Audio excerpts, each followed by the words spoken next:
Assalamualaikum warahmatullahi wabarakatuh. Perkenalkan, nama saya Siti Salwa. Saya dari Prodi D3 Keperawatan tingkat 1 kelas B. Saya akan membacakan hasil UTS saya, yaitu Bahasa Indonesia. Untuk mempersingkat waktu, saya akan membacanya.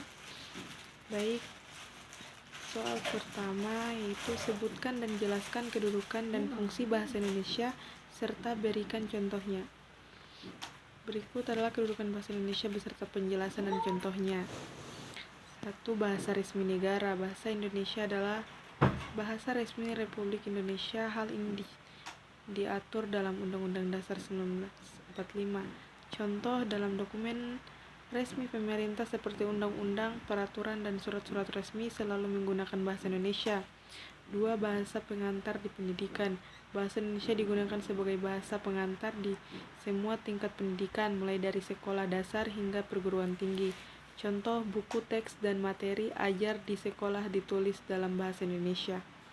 3. Bahasa media massa. Bahasa Indonesia digunakan dalam berbagai media massa, seperti surat kabar, televisi, radio, dan internet. Contoh, berita di televisi disiarkan dalam bahasa Indonesia agar dapat dipahami oleh seluruh masyarakat. 4. Bahasa persatuan. Bahasa Indonesia berfungsi sebagai alat pemersatu bangsa yang berdiri dari berbagai suku, budaya, dan bahasa daerah. Contoh, dalam acara-acara nasional seperti peringatan Hari Kemerdekaan, bahasa Indonesia digunakan agar semua warga negara dapat berpartisipasi. 5. Bahasa budaya dan sastra. Bahasa Indonesia adalah medium untuk mengungkapkan budaya dan sastra Indonesia, termasuk puisi, prosa, dan drama. Contoh, karya sastra seperti novel, laksar, pelangi ditulis dalam bahasa Indonesia dan mencerminkan budaya lokal. 6. Bahasa diplomasi. Bahasa ini digunakan dalam hubungan internasional dan diplomasi, terutama dalam forum-forum ASEAN dan organisasi internasional lainnya. Contoh, dalam pertemuan internasional, delegasi Indonesia menyampaikan pendapat dan argumen menggunakan bahasa Indonesia. Nomor 2, jelaskan pengertian ragam bahasa Indonesia dan berikan masing-masing contohnya. Ragam bahasa Indonesia adalah variasi atau bentuk penggunaan bahasa Indonesia yang berbeda-beda, tergantung pada situasi, konteks, tujuan komunikasi, dan siapa yang berbicara atau menjadi pendengar. Ragam bahasa ini bisa dipengaruhi oleh berbagai faktor seperti lingkungan, topik pembicaraan, dan medium komunikasi. Berikut adalah beberapa ragam bahasa Indonesia contohnya. Ragam bahasa berdasarkan situasi. Contoh, kami berharap Anda dapat hadir dalam rapat koordinasi yang akan dilaksanakan pada hari Senin 4 Oktober 2024. 2. Ragam bahasa berdasarkan media. Contohnya, secara lisan, kamu udah makan belum?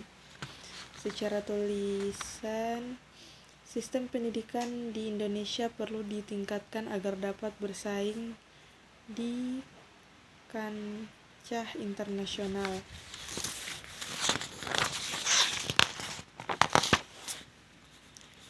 Nomor 3,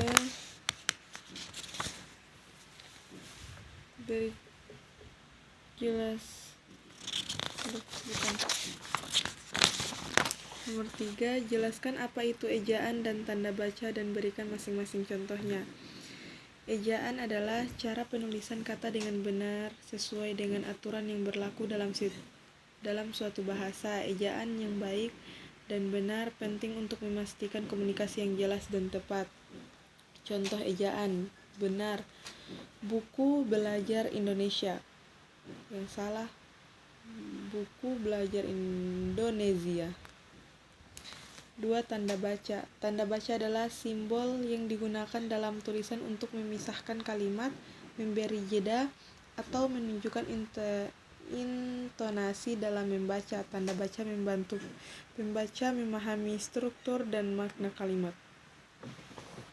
Contoh tanda baca, titik, digunakan untuk mengakhiri kalimat. Contoh, saya pergi ke pasar, titik.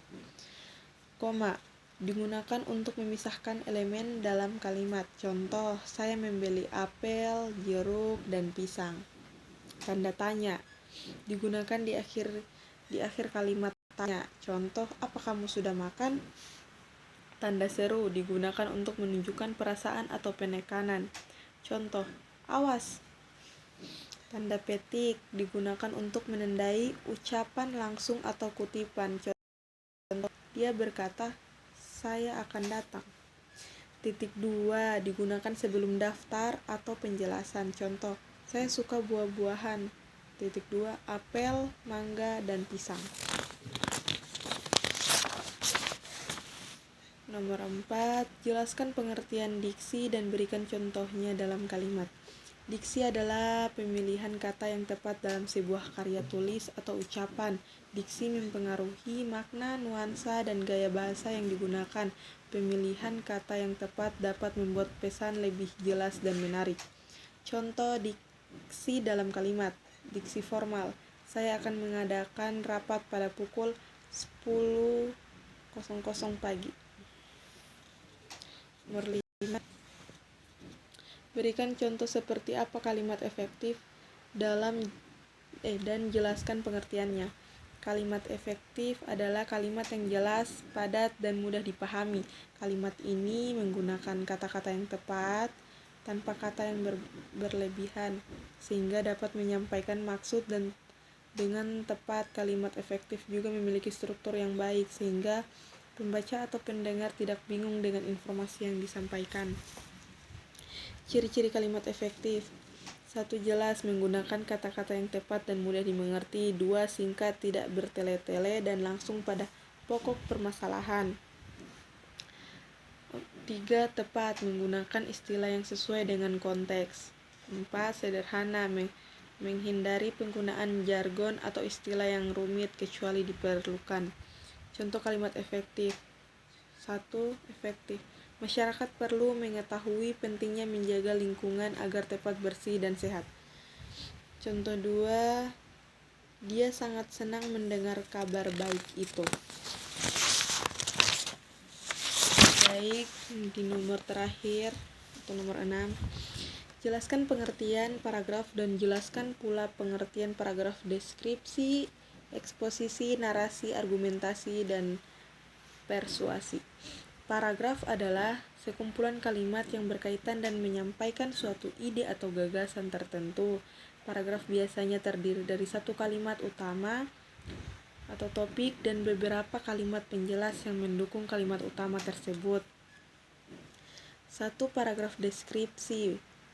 Paragraf deskripsi adalah paragraf yang menggambarkan suatu objek, tempat, atau peristiwa dengan detail sehingga pembaca dapat membayangkan apa yang digambarkan. 2. Paragraf eksposisi. Paragraf eksposisi menjelaskan suatu informasi, ide, atau konsep secara objektif tanpa menilai atau memberi pendapat pribadi. Paragraf narasi.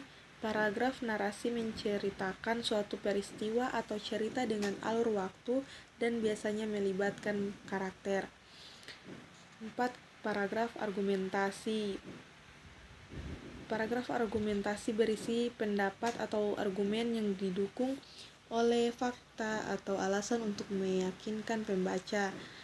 5. Paragraf persuasi. Paragraf persuasi bertujuan untuk membujuk pembaca agar setuju dengan pendapat atau tindakan tertentu. Baik, terima kasih. Itu saja yang dapat saya sampaikan atau bacakan. Sekian dari tugas UTS saya. Cukup sekian. Wassalamualaikum warahmatullahi wabarakatuh.